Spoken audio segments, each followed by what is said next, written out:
సీతమ్మ, మీరు లంకలో ఉన్నప్పుడు మీరు ఎటువంటి ఆహారం తీసుకోకుండా ఉన్నారు కదా? మరి మీకు ఆకలి వేయలేదా? వానరమా, నన్ను రావణుడు లంకకు తీసుకెళ్లాక నేను రామనామాన్ని మాత్రమే జపించాను.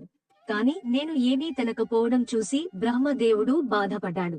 అవును కదా మాత, మీరు తినకపోతే మీ ప్రాణానికి ప్రమాదమే కదా? నేను రామనామ జపం చేస్తున్నాను వానరమా, నా ప్రాణాలకు ప్రమాదం ఉంటుందా?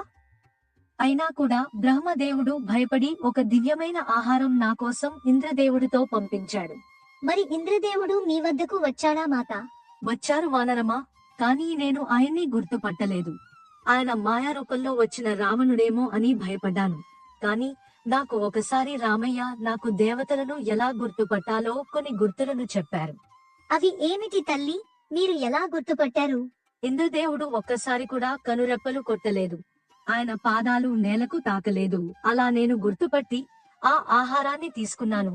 అది తీసుకున్నాక నేను లంకలో ఉన్న నీ రోజులు ఎటువంటి ఆహారం తీసుకోకుండా రామనామ జపాన్ని మాత్రమే జపిస్తూ